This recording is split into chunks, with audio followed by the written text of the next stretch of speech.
This is the Baltimore Annapolis Psychotherapy Podcast. The information shared in this podcast is not a substitute for seeking help from a licensed mental health professional. And now, here's Laura Reagan, LCSW-C, with today's episode.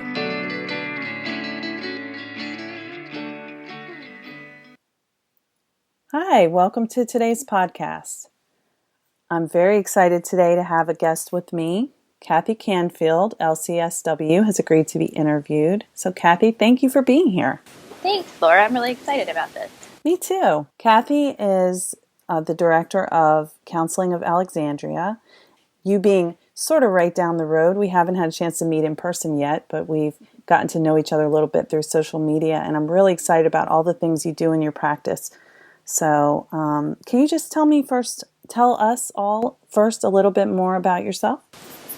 Sure. Thanks, Laura. I've been in practice a little over 3 years on my own in Alexandria now. Been working in the field a little bit more than 10 years at this point.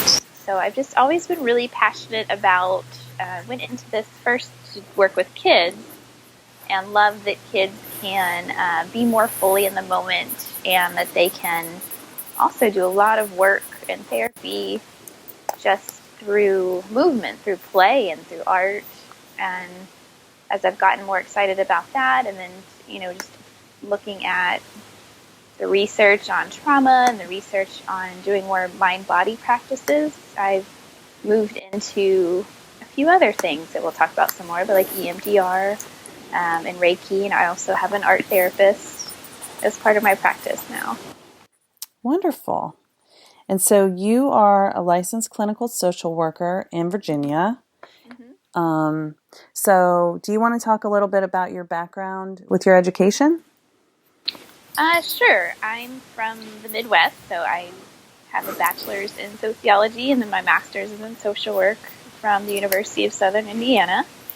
And I was out there for a while and did a few, I think my definitely education-wise continued right after my master's program, worked in psychiatric hospitals, and worked in some home-based, more traditional social work type of positions. And always have done work in just mental health and a lot with families and children. Wonderful. I'm excited to hear that you're a sociology undergrad. That was my undergrad too. Oh, cool. Yeah, I loved it. Yeah. Okay, so we had an interview before on my blog where I asked you about how you used EMDR in your practice, and what that blog series is about, how people integrate mind, body, spirit, holistic practices into their traditional therapy work or practices in general that can be a part of therapy. So I realized that you are now offering Reiki too, and I love that you do art therapy. I know you say you do play therapy, EMDR, and so we both have a similar population of clients that we work with, working with people who've experienced trauma. So can you just talk more about how do you do those things in your practice? And you can kind of start wherever you want to. Sure. I'll start with just first meeting with a client or with a parent. I just don't think that a cookie cutter approach works for everyone. So I like to think of these different tools as part of my toolkit. And so after meeting for the first time, then I kind of get a little feel of, okay, this might be a good person to use some EMDR therapy with, or, maybe we need to start with play therapy. I often do that with kids. We'll start with play therapy to build our relationship. And then I might use some EMDR with them, and then we'll stay in a play therapy relationship. Adults often come in and say, I want you to use EMDR with me, and that's how I heard about you, and very specifically want to do that. The interesting thing with looking at trauma is that trauma doesn't mean that you saw, something really terrible happen or that something really bad happened to you. It could be, I always go to this example because I think it's universal, something really embarrassing in middle school, a teacher called you out, or you were a klutz in gym class, or, you just wore the wrong outfit that you thought was really cool and everyone made fun of you that day. That we all have things like that. So when I start to hear, especially adults, talking about, how certain things or events or kind of touch points in life continue to impact them today, that sets up like a really good scenario for using some EMDR work to maybe go to that event where you felt really embarrassed in front of the school and now you can't make speeches in public without getting really nervous because of what happened in 7th grade. And so I try to think of it as, I know I have these tools. Sometimes I use a couple of tools with a client. Sometimes we might primarily use just one. It just, kind of depends. Some people are very open to you do some mindfulness and some meditation and practice. Some people will do that in a session with me or experiment with it on their own. And it might not be for others. So it's just seeing what feels good, but that the body, I really work to integrate somewhere with our body, because our bodies have memories as well as our minds and our feelings. And I've just seen great results since starting to integrate parts of our body in my work. That's so cool. And what you said about how, there may be experiences that were extremely shaming or something that you just can't move past, even though you don't feel it affects you. It's something that, connects to something that seems to be holding you back. Yeah, absolutely. And I think it's such a challenge to help people understand that, when I say I work with people who've experienced trauma, and, I've talked to a lot of people who say, oh, well, I haven't experienced any trauma. And then if I do a trauma assessment, they'll have multiple experiences that qualify as being traumatic events, but they don't identify it that way. So I think, when you think about the humiliation of being, dressed wrong or having, Right. Something really embarrassing happen in middle school, and how you kind of take that in as, I just didn't fit. I was an outcast. Everyone was making fun of me. And, that can really affect someone's confidence throughout their life. For sure. So I love that you said that, and see that as traumatic experiences. It's like if it affects the person as trauma, then it's trauma. Yeah. I would go so far as to say is that it's universal. Like we all have something. So if you say like we universally have something traumatic, and thinking of like just being embarrassed in middle school or high school, it's essentially a social death. It's all, it is traumatic. You could become an outcast, and it's just looking at it through the lens of, we don't need to be ashamed that these things have happened and try to bury them, but that we can look at them, look at the roots of what's going on. And EMDR is a great therapy because it's what's happening today. How is that being driven by what's maybe happened in the past? And then how is that past going to impact your future? If we can go back and essentially rework a past event to mean something different, then that can impact the rest of your life in a positive way. And it can also just think about, I think sometimes about generations that. So true. Yeah, that we don't pass our pain down to our children, and then they don't pass that down to theirs. So true. Amazing. Yeah. Having worked with a lot of families, I've seen the ways that, prior generations' experience of oppression and traumatization, victimization can, influence the way they interact with their children, the way they interpret their children's behavior, and of course, how a parent interprets their child's behavior affects the child, because if, the child is doing something that's normal for a child, but it's something that the parent feels is being disrespectful, the child can feel shamed, and it's just really a cycle. So thanks for mentioning that. That's such a good point. Yeah, sure. Yeah, it's been an interesting journey for myself that I, with the EMDR, I was very fortunate that I just was always very curious about it. Mm-hmm. And I didn't really get it past that, but it just sounded fun. It sounded cool, and I was just always just someone that didn't see myself just sitting in a chair. Yeah. I don't think my body's built for that, so I love that I can help people use the movement and process things out through both our mind, our emotions, and our bodies. I've seen some really great things happening. And also, of course, with play therapy, that, I've had kids that maybe their parents are separated and going through a divorce, and they play a scene out through 2 dollhouses, and they don't say a word. And that's the other thing with EMDR that's great, too, is we don't have to describe anything in detail.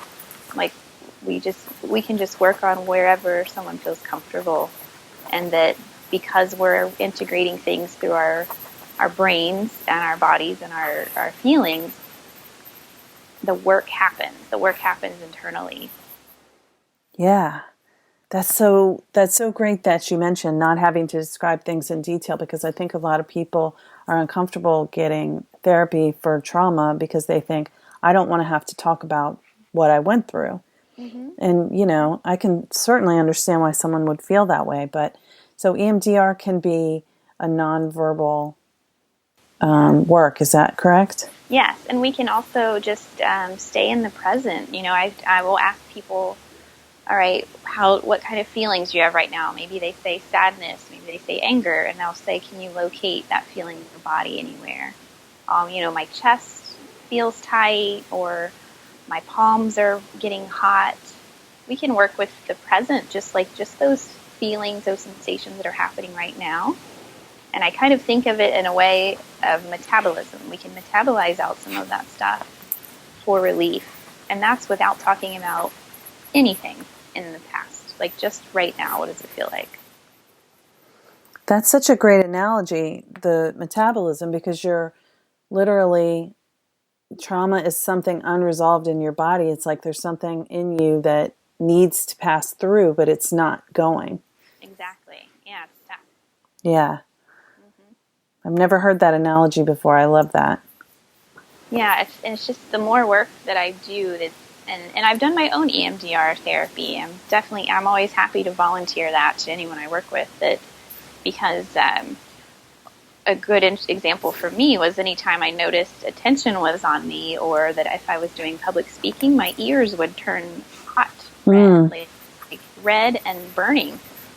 And I did some EMDR reprocessing during our training, and after doing that, I found something in my past. I can't remember what it was now. That was something from school that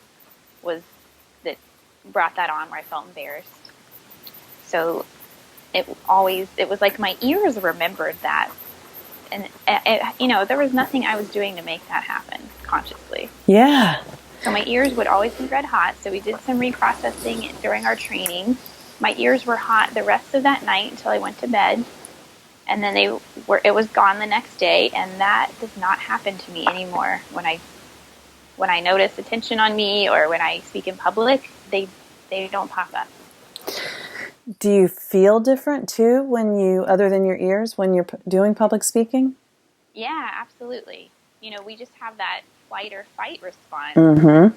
A lot of people have this with public speaking, that your body starts to take over, and it does not matter how logically prepared you feel or confident you feel. If your body has gotten some kind of sign of it's time to run, but then you don't run, so then you're like forcing your body into this situation where your survival instinct is saying, get out of there right now. Mm-hmm.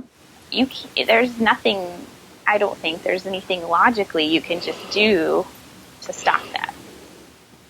Right. You can't just tell your body to not have its parasympathetic response. Yeah. You can't say, it's fine, you practice. So that's also a really great point in our therapy, is that everyone I see, especially adults, like they've already logicked their way into trying to figure it out way before they come to see us, I think.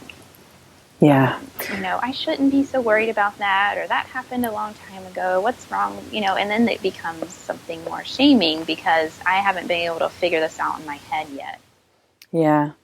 And our heads can really, really analyze and really, really come up with a lot of explanations. But if you don't get it in your body and in your heart, and I guess in your soul, really, it's not going to feel better.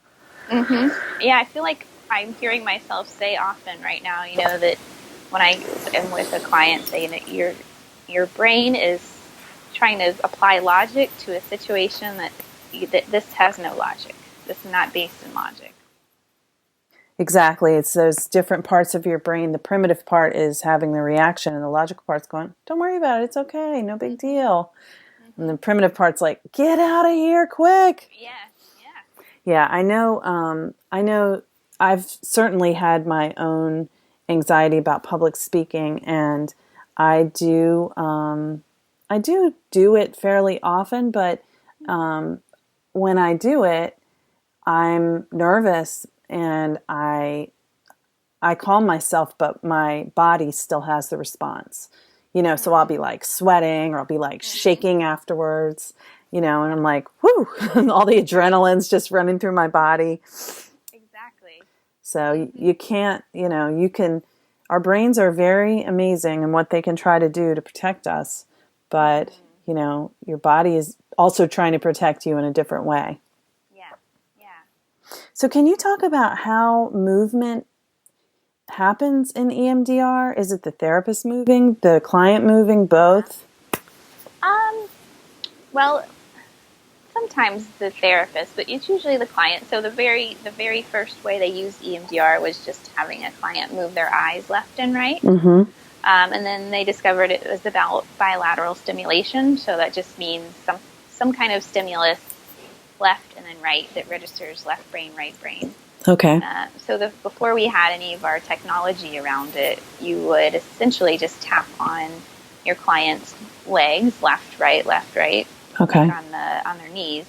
So I've done that a few times when I've had some like equipment fail issues in the middle of a session, unfortunately, but usually it's the client. I've had some really great things where people were processing and their body would feel something.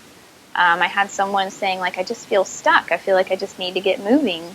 And we were in the office for a later session, and I said, no one else is here. Let's walk up and down the hallway while you do this.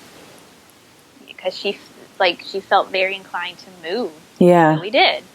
I've had people, who weren't able to defend themselves in something.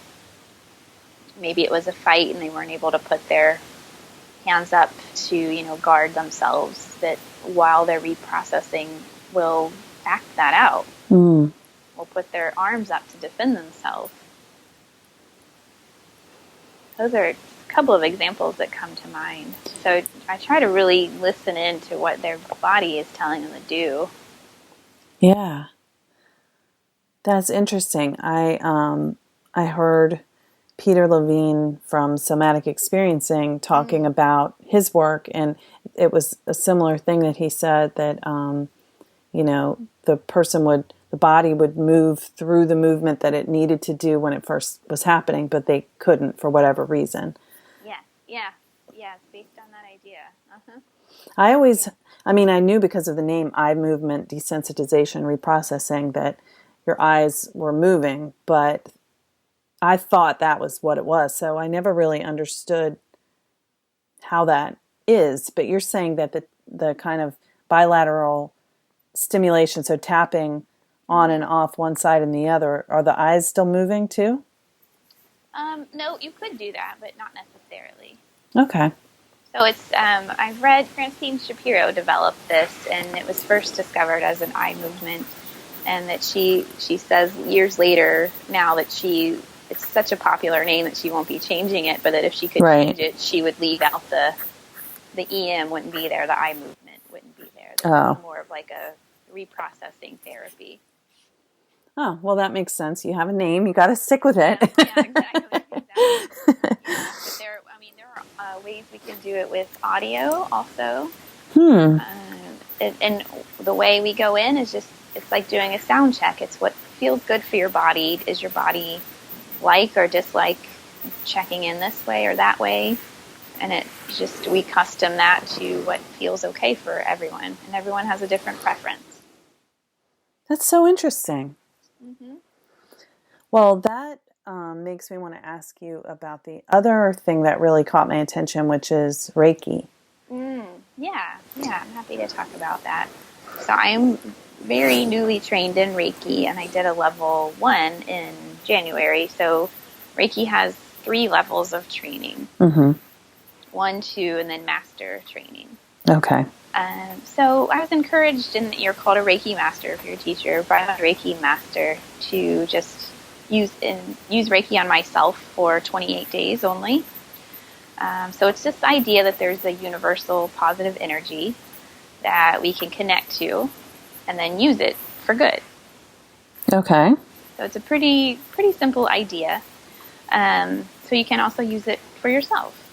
So I've integrated that into my own daily personal practice, something I try to make sure I do every day.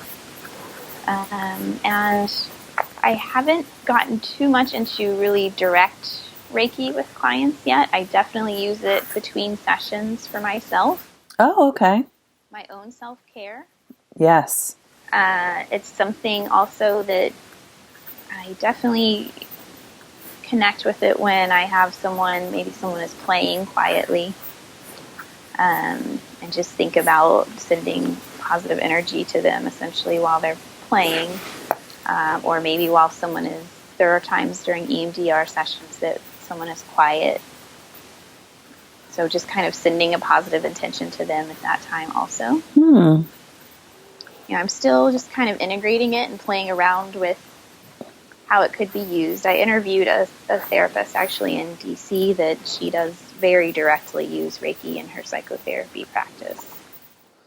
I haven't really heard of people doing that too much, but doesn't mean that they aren't. I mean, obviously she is. Right. I think she does kind of like a mini Reiki session at the beginning, and then they do more of like a traditional psychotherapy at the end of the time. So, and what is I've heard of Reiki as being called healing hands, or I don't know really how it's done. Is it touching, or when you send the positive intention, are you near them? Or are you just across the room and you're just channeling the positive energy? Yeah, you can do it a number of ways. So there's the idea that you can send the energy just by looking at someone. Okay. And then it also could be touching. Or it could even be just being very close. The hands, in our training, we just kept our hands about maybe like 2 inches or so above the area that we were working on. That was the impression that I had, that it was like your hands are right over. And I was always thinking, well, how does it work if you're not touching? But, when you talk about the energy, I guess that's how. Yeah. You can feel free to elaborate if you can explain it more, but I don't know.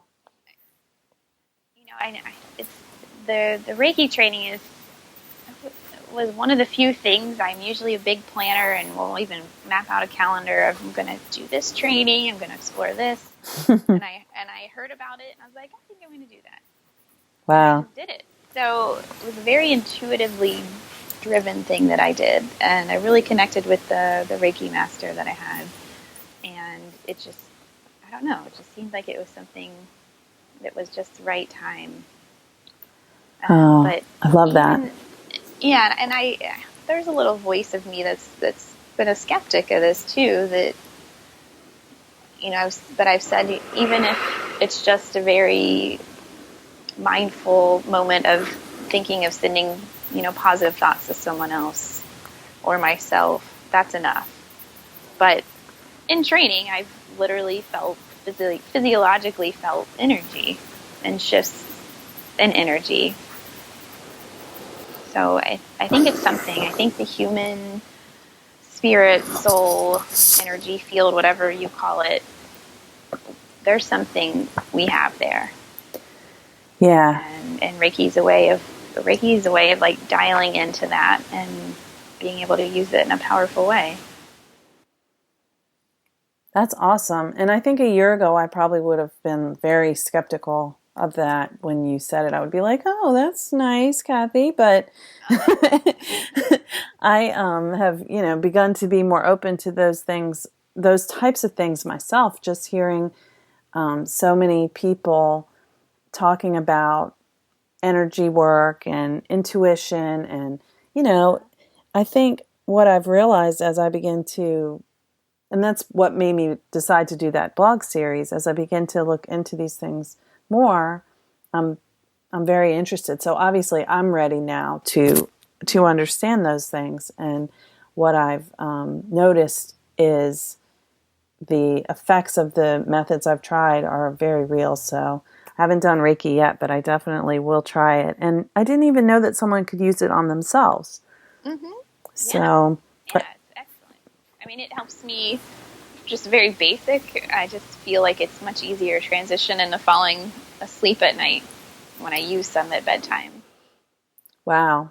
So I am really fascinated by that. And I love that you said you use it for your own self-care too, because as trauma therapists, we bear witness to our clients' stories, and then, you have a few minutes in between sessions, maybe 15 minutes, 30 minutes, and then you hear your next client's story, and to be present with them. I've been wondering now for years, what is the best way to be present with a client while they tell you their story, or even, you're with them in their pain, but then not to take it on to where it becomes your pain. And, I believe that self-care and, I think that's really, that question has been the one that drove me to explore other ways besides just, getting your own talk therapy or, getting massages frequently. But I want to know about like real self-care. What's a self-care practice look like? And like you said, with doing Reiki every day and doing it in between sessions, that's an intentional self-care practice. Mm-hmm. Mm-hmm. Yeah, I do. And I mix up what I do between sessions. It's really, I feel like it's just years for me to come to where I am with my self-care. I think it's a huge challenge for us as practitioners. We're drawn into this to help other people, and we're usually not going into it thinking about how tough it's going to be for us. I didn't, at least. No. And we, I think idealistically, when you start doing this work, you think, I'm going to make a difference. I'm going to save everyone. And of course, we know that you can't save anyone. You're going through a journey together with someone. But, if you're trying to save them, you're going to feel completely overwhelmed at some point. Mm-hmm. I've read recently, I wish I could remember where from, but that this idea is really sticking with me in the last several months, is we cannot move our client beyond our own where we are. And I feel like as parents too, that's similar with our children. We can't move them to a better place than we are right now. So it's like taking my own medicine. I talk to people about being active, having fun, just for the sake of it, connecting with nature and slowing down, being present. So if I have just 15 minutes, but I'm in this great office where I have a sand tray and I have a meditation bell and plenty of play items, but I've got a huge toolbox for myself. So sometimes I make a sand tray of whatever's going on for me. Oh, I love that. Sometimes I listen to some music. It might be, it might be fun music, but it might also be just some kind of meditative music. I color mandalas sometimes. I love mandalas too. I'm a huge fan of mandalas. But we have to walk the walk, like you just said. I mean, we tell our clients all the things that they should do to help nurture themselves, and if we don't do the same things, it's hypocrisy for one. out there. Yeah. But I mean, yeah, you can't help someone move past where you are. I was listening to something, an audio recording of Brene Brown yesterday, and she said something about that for parenting, that she said, I want my children to be wholehearted, but they're only going to be as wholehearted as I'm able to be. So I have to work on it every day so that I can help them work on it. And it's just the same with self-care. I mean, it all fits together. That's what I'm to realize. So, Cathy, will you talk a little bit more about what your practice offers overall in terms of what your associates can do and things like that are different from the areas that you do? Sure. My overall vision for a Counseling of Alexandria is to make sure that we are not I don't have a slogan for it, but we are not this come sit down and chat about your problems practice. We are an integrative, everybody that is at the practice is using some kind of mind-body integrative approach. So I want to just stay under that umbrella for my practice. Yeah. So recently brought on an art therapist. Her name is Jackie. She is amazing. So she has a huge background in doing art therapy and is really passionate about working with kids and art therapy, and it's a really nice place for adults too. I think that if I said to an adult, "Do you want to do play therapy?" that will be a lot more resistance than art therapy, which that can be tricky too. So she gets it. My other associate, Aina, she does a lot of mindfulness training. Mm. She's also going to be doing EMDR training this summer. And she does some more work as far as, even just the movement, the simple movement of writing something down. We don't think about it that way, but that is an integrative, that's something outside of our brain. That's getting our body moving. So she does some work in journal therapy also. Oh. Yeah. Very cool. Yeah. In like mandalas, people, if you sit and chat with me while you color a mandala, you will talk about something different. And it will open up a whole new avenue than if we didn't do anything. If we just sat there and talked. I've seen it a lot. So I've seen that too. I agree with you 100%. Uh-huh. Someone can be feeling not very connected to what their emotions are about the issue they're discussing, and then they start doing a mandala and they go way deeper, and they may start, expressing emotion, like, for example, crying, where they before were just, very monotone. Mm-hmm. It moves something. All of these things. Right. And we're, as adults especially, kids get this too though, but especially as adults, we have spent years, all of us have, crafting really great fences. Yes. And compartmentalization, which, that has gotten us to where we are, and we can't always be completely aware of what's going on for us, and all of our pain, we wouldn't be able to go to work. So I feel like anything movement-based takes away and helps pull back the defenses and pull back the wall to really getting where we need to go for healing. I mean, that's what this is all about, is helping people find ways of healing. Yes. I love that. I'm fascinated with everything you had to say, and I really appreciate so much how you explained things. I'm really glad you agreed to come and be on the podcast, too. Yeah, this has been great. Thank you so much, Laura. Thank you. So tell us your website, and I'll put it in the notes, too. Oh, excellent. So it's pretty easy. It's counselingofalexandria.com. Thank you so much again for being here. Thank you for listening to the Baltimore Annapolis Psychotherapy Podcast with Laura Reagan, LCSW-C.